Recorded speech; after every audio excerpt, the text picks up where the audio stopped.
بسم اللہ الرحمن الرحیم۔ السلام علیکم۔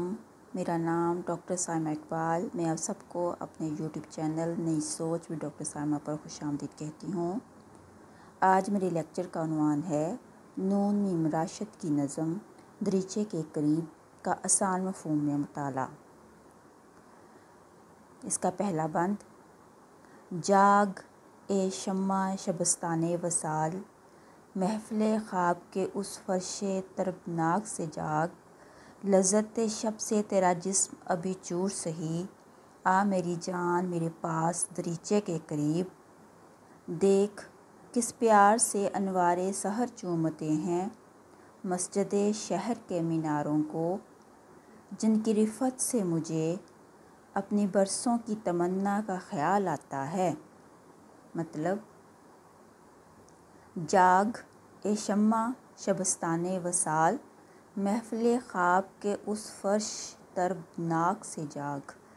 اے وصال یعنی محبت یا قربت کی رات کی روشنی، اب جاگ جاؤ، نیند کی محفل اور مزے والے بستر سے اٹھ جاؤ۔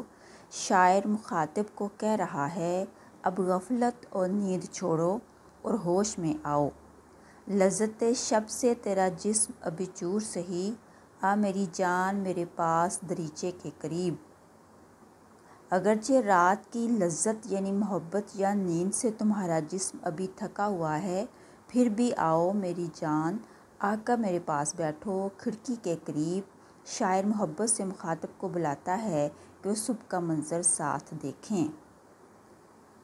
دیکھ کس پیار سے انوار سحر چومتے ہیں مسجد شہر کے میناروں کو، دیکھو صبح کی روشنی کتنے پیار سے شہر کی مسجد کے میناروں کو چوم رہی ہے، یعنی صبح کا منظر پاکیزہ، خوبصورت اور روحانی ہے، جن کی رفعت سے مجھے اپنی برسوں کی تمنا کا خیال آتا ہے۔ ان بلند میناروں کو دیکھ کر مجھے اپنی برسوں پرانی خواہشیں یاد آتی ہیں۔ شاعر کو روحانی بلندی، عظمت اور مقصد کا خیال آتا ہے۔ اس بند کا خلاصہ یہ ہے: شاعر اپنے محبوب یا کسی قریبی وجود سے کہتا ہے کہ وہ نیند اور غفلت چھوڑ کر جاگے، کھڑکی کے پاس آئے اور صبح کے روحانی منظر کو محسوس کرے۔ مسجد کے اونچے مینار اور ان پر پڑتی نورانی روشنی شاعر کو اپنی پرانی خوابوں، روحانی تلاش اور بلند تمناؤں کی یاد دلاتی ہے۔ بند نمبر 2: سیم گو ہاتھوں سے اے جان ذرا کھول میں رنگ جنوں خیز آنکھیں، اسی مینار کو دیکھ صبح کے نور سے شاداب سہی، اسی مینار کے سائے تلے کچھ یاد بھی ہے اپنے بیکار خدا کی مانند، اونگتا ہے کسی تاریک نہا خانے میں ایک افلاس کا مارا ہوا ملائے حزین، ایک عفریت اداس 300 سال کی ذلت کا نشاں، ایسی ذلت کہ نہیں جس کا مداوا کوئی۔ مطلب: سیم گو ہاتھوں سے اے جان ذرا کھول میں رنگ جنوں خیز آنکھیں، اے میری جان اپنی چاندنی جیسی ہاتھوں سے ذرا اپنی شراب جیسے جنون بھری آنکھیں کھولو۔ شاعر نرمی سے مخاطب کو جگا رہا ہے کہ اسے حقیقت کا سامنا کرنے کے لیے تیار کر رہا ہے۔ وہ چاہتا ہے کہ وہ صرف صبح کا نور نہ دیکھے بلکہ تہذیب کی گہرائی میں چھپی تلخیاں بھی دیکھے۔ اسی مینار کو دیکھ صبح کے نور سے شاداب سہی، اسی مسجد کے مینار کو دیکھو۔ بظاہر یہ صبح کی روشنی سے تر و تازہ اور خوبصورت ہے، لیکن یہ صرف سطحی حسن ہے، اس کے پیچھے کچھ اور بھی چھپا ہوا ہے۔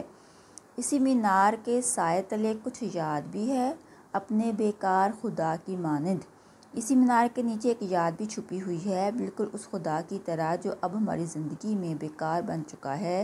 شاعر خدا کے تصور پر طنز کرتا ہے، شاید اس خدا پر جو صرف رسماً موجود ہے مگر زندگی بدلنے کی طاقت کھو چکا ہے۔ اونگتا ہے کسی تاریک نہا خانے میں ایک افلاس کا مارا ہوا ملائے حزین، اسی مینار کے سائے میں ایک غریب، مایوس، افسردہ ملا مذہبی شخص کسی اندھیرے کمرے میں اونگ رہا ہے۔ مذہب کی حالت پر طنز، نہ روشنی نہ بیداری، صرف غریبی، نیند اور بے اثری۔ ایک عفریت اداس 300 سال کی ذلت کا نشاں، وہ ملا یا مذہبی نظام ایک اداس دیو افریت کی مانند ہے جو گزشتہ 300 سال کی غلامی، پستی اور ذلت کی علامت بن چکا ہے۔ نونی مراشد نوآبادیاتی دور کی ذلت، فکری غلامی اور زوال مسلم تہذیب کو یاد کر رہا ہے۔ ایسی ذلت کہ نہیں جس کا مداوع کوئی، ایسی ذلت، ایسی رسوائی جس کا کوئی علاج نہیں، یہ وہ تہذیبی زخم ہے جو وقت نے نہیں بھرا، نہ کوئی نئی سوچ اسے بدل سکی۔ خلاصہ: ان اشعار میں شاعر صبح کے نورانی منظر سے چانک مسجد، مذہب اور قوم کی روحانی اور فکری زوال کی طرف آتا ہے۔ وہ کہتا ہے کہ مسجد کے مینار خوبصورت ضرور ہیں، لیکن ان کے سائے میں ایک بیکار مردہ خدا کا تصور، ایک مایوس غریب ملا اور 300 سال کی تہذیبی غلامی اور ذلت چھپی ہوئی ہے۔ یہ ایک شدید خود احتسابی ہے۔ شاعر چاہتا ہے کہ ہم صرف خوبصورتی نہ دیکھیں بلکہ اپنی تہذیب کی گہرائی میں چھپے زخموں کو بھی پہچانیں۔ تیسرا بند: دیکھ بازار میں لوگوں کا ہجوم، بے پناہ سیل کی مانند رواں، جیسے جنات بیابانوں میں مشعلیں لے کے سر شام نکل آتے ہیں۔ ان میں ہر شخص کے سینے کے کسی گوشے میں ایک دلہن سی بنی بیٹھی ہے، ٹمٹماتی ہوئی ننھی سی خودی کی قندیل، لیکن اتنی بھی توانائی نہیں بڑھکہ ان میں سے کوئی شعلہ جوالا بنے۔ ان میں مفلس بھی ہیں، بیمار بھی ہیں، زیر افلاک مگر ظلم سہے جاتے ہیں۔ مطلب: دیکھ بازار میں لوگوں کا ہجوم، بے پناہ سیل کی مانند رواں۔ بازار میں لوگوں کا ایک بہت بڑا ہجوم ہے جو ایک بے قابو سیلاب کی طرح بہتا جا رہا ہے، تیزی سے بغیر سوچے سمجھے۔ جیسے جنات بیابانوں میں مشعلیں لے کے سر شام نکل آتے ہیں۔ یہ ہجوم ایسا لگتا ہے جیسے جن یا عصیب شام کے وقت جنگلوں میں مشعلیں لے کر نکلتے ہیں، اندھیری فضا میں بھٹکے ہوئے انجانے مقصد کے ساتھ۔ ان میں ہر شخص کے سینے کے کسی گوشے میں ایک دلہن سی بنی بیٹھی ہے۔ ان سب لوگوں کے دل کے کسی کونے میں ایک خوبصورت چھپی ہوئی امید ہے، جیسے کوئی دلہن ہو جسے چھپایا گیا ہو یا جو خاموش بیٹھی ہو۔ ٹمٹماتی ہوئی ننھی سی خودی کی قندیل، لیکن اتنی بھی توانائی نہیں۔ ہر دل میں ایک چھوٹی سی روشنی، خودی یا شعور موجود ہے جو ہلکی ہلکی جل رہی ہے، لیکن وہ اتنی کمزور ہے کہ کوئی بڑا قدم نہیں اٹھا سکتی بڑھکہ ان میں سے کوئی شعلہ جوالا بنے۔ ان میں مفلس بھی ہیں، بیمار بھی ہیں۔ ان میں سے کوئی بھی شخص آگ کا شعلہ نہیں بن پا رہا، حالانکہ ان میں غریب بھی ہیں، بیمار بھی ہیں اور دکھ سہنے والے بھی ہیں۔ زیر افلاک مگر ظلم سہے جاتے ہیں۔ یہ سب لوگ آسمان کے نیچے روزانہ ظلم سہتے ہیں مگر پھر بھی چپ چاپ جیتے جا رہے ہیں، بغاوت کیے بغیر۔ خلاصہ: ان اشعار میں نونی مراشد نے عام انسانوں کی بے شعوری، خاموشی اور اندر کی کمزور روشنی کو بیان کیا ہے۔ ہر دل میں ایک چھوٹی سی خودی موجود ہے مگر وہ اتنی طاقتور نہیں کہ ظلم کے خلاف آواز اٹھا سکے۔ یہ ایک ایسے معاشرے کی تصویر ہے جو ظلم سہتا ہے مگر جاگتا نہیں۔ بند نمبر 4: ایک بوڑھا سا تھکا ماندہ سا راہوار ہوں بھوک کا شہسوار، سخت گیر اور تنومند بھی ہے۔ میں بھی اس شہر کے لوگوں کی طرح ہر شب عیش گزر جانے پر بحر جمع خس و خشاک نکل جاتا ہوں۔ چرخے ہے جہاں، شام کو پھر اسی کا شانے میں لوٹ آتا ہوں۔ بے بسی میری ذرا دیکھ کے میں میناروں کو، مسجد شہر کے میناروں کو، اس دریچے میں سے پھر جھانکتا ہوں جب انہیں عالم رخصت میں شفق چومتی ہے۔ مطلب: ایک بوڑھا سا تھکا ماندہ سا راہوار ہوں بھوک کا شہسوار۔ میں ایک ایسا شخص ہوں جو زندگی کی دوڑ میں بالکل تھک چکا ہوں، جیسے کہ کمزور اور بوڑھا گھوڑا، مگر پھر بھی بھوک، ضرورت، خواہش، زندہ رہنے کی جدوجہد کا سوار بن کر روز نکلتا ہوں۔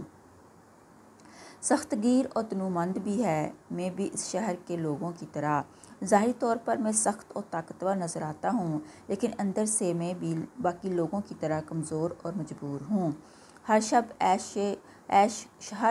عیش گزر جانے پر بحر جمع خس و خشاک نکل جاتا ہوں۔ ہر رات کے تھوڑے بہت آرام یا سکون کے بعد میں صبح پھر معمولی کم قیمت چیزوں یعنی زندگی کی چھوٹی چھوٹی ضرورتوں کو جمع کرنے نکل جاتا ہوں۔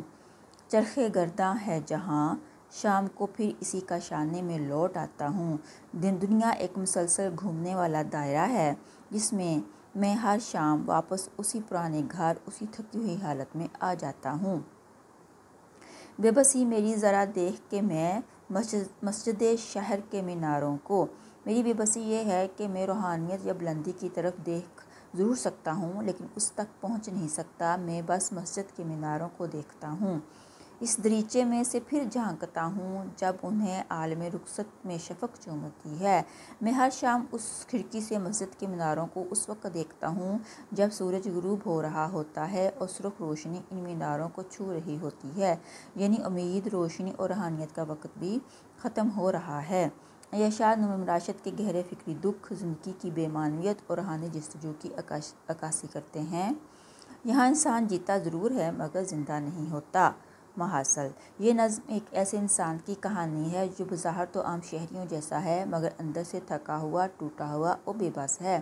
وہ زندگی کی دوڑ میں شامل ہے، روز جیتا ہے، محنت کرتا ہے، رات کو تھوڑی دیر آرام کرتا ہے اور پھر صبح ہوتے ہی دوبارہ معمولی ضرورتوں کے پیچھے نکل پڑتا ہے۔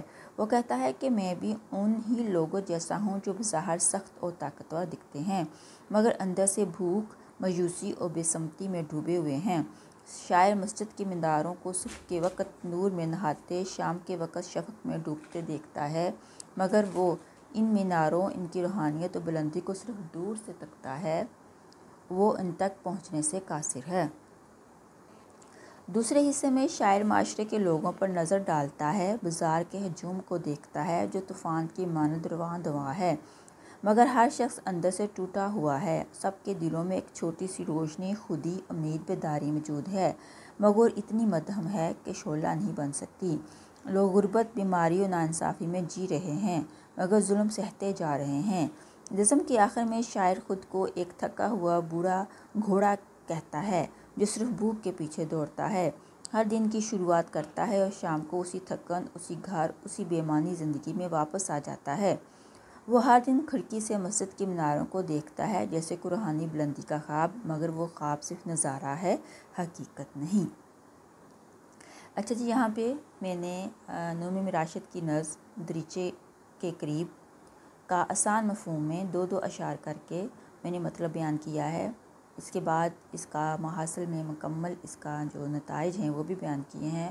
مجھے امید ہے کہ آپ کو اس نظم کا آسان مفہوم سمجھ آ گیا ہوگا۔